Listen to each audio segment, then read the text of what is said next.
Jadi menurut saya menteri pendahulunya yaitu Pak Sofyan Djalil sudah membuat dasar-dasar yang dibuat oleh kementerian bahwa mafia tanah itu harus dibasmi.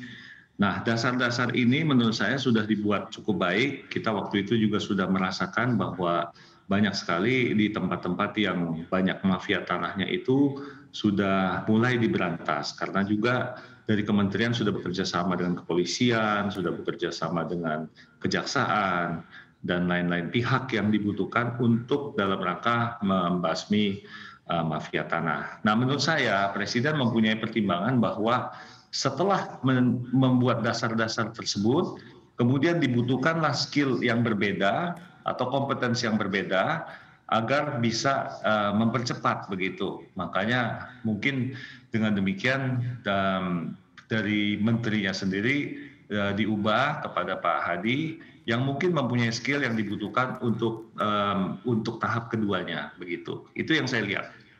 Oke, prosesnya memang sudah diawali oleh Pak Sofyan Djalil, sekarang ini tinggal dilanjutkan ya. Nah, Pak Harun, menurut Anda, kalau Iya, dilihat dari benar. sisi mafia tanah, sebelumnya kan memang kerap jadi masalah ya pembangunan di Indonesia. Banyak data tumpang tindih dalam masalah pertanahan ya, belum lagi sulit urusan pembebasan terkait proyek infrastruktur dan juga proyek-proyek strategis lainnya ya. Nah, seperti apa sebenarnya praktek mafia tanah yang dirasakan oleh para pelaku usaha, khususnya untuk para pelaku usaha properti nih saat ini, Pak Harun?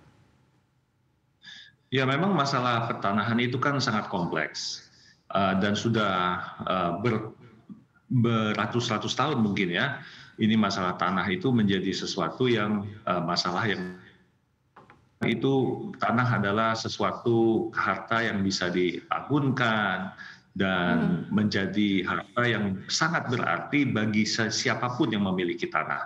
Nah, untuk kita perusahaan properti, tanah tentunya adalah aset, bukan saja aset, tetapi ini raw material kita. Ya, jadi bahan baku yang kita butuhkan dalam rangka berbisnis. Jadi tanah itu bahan baku untuk kita. Nah, kalau bahan bakunya itu memang sulit didapat dan banyaknya mafia tanah sehingga kos untuk mendapatkan tanah itu tinggi, ini mengakibatkan akan terjadi peningkatan harga yang sulit diproyeksikan karena tiba-tiba ada masalah pertanahan sehingga kos dari tanah itu naik berlipat dua. Nah, dengan demikian kan kita harus menjual juga kosnya itu harus sebagian tentu dipass through kepada pembeli. Nah, inilah yang mengakibatkan bahwa harga tanah itu tidak kadang-kadang kenaikannya itu menjadi abnormal. Mhm, Karena mhm. masalah kasus pertanahan tersebut, sebenarnya kalau tanah itu lebih mudah didapat, menurut saya cost-nya dari tanah itu sehingga tidak seberapa tinggi lagi, kemudian jadi pricing-nya juga tidak perlu tinggi-tinggi untuk bisa dijangkau oleh masyarakat yang ingin membeli. Itu yang Oke. menjadi menurut saya dasar pemikiran dari menghilangkan mafia tanah tersebut. Basic-nya harus dari situ dulu ya, Pak Harun ya. Tapi menurut Iya. Anda sendiri birokrasi dan aturan yang berbelit-belit serta juga tumpang tindih ini apakah juga menjadi sebagai salah satu kendala juga nih, Pak Harun? Pasti. Jadi memang ada beberapa peraturan yang sebelumnya itu saya kira dari zamannya Pak Sofyan Djalil juga sudah banyak sekali membenahi masalah-masalah aturan-aturan yang tumpang tindih ya.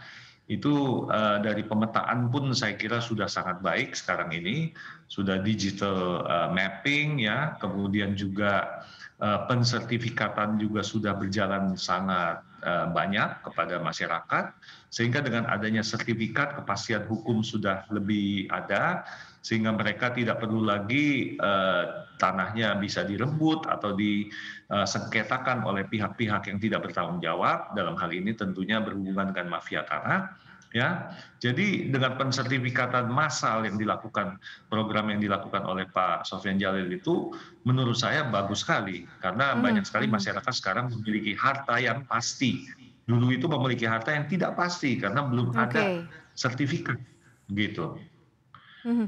Oke, Pak, Harun seperti apa sih sebenarnya, dari sisi, ruang kerja dari Menteri ATR dan juga Kepala BPN yang baru ini nih, apakah ini juga nantinya bisa memberikan atau menjawab ekspektasi para pelaku usaha nih ke depannya?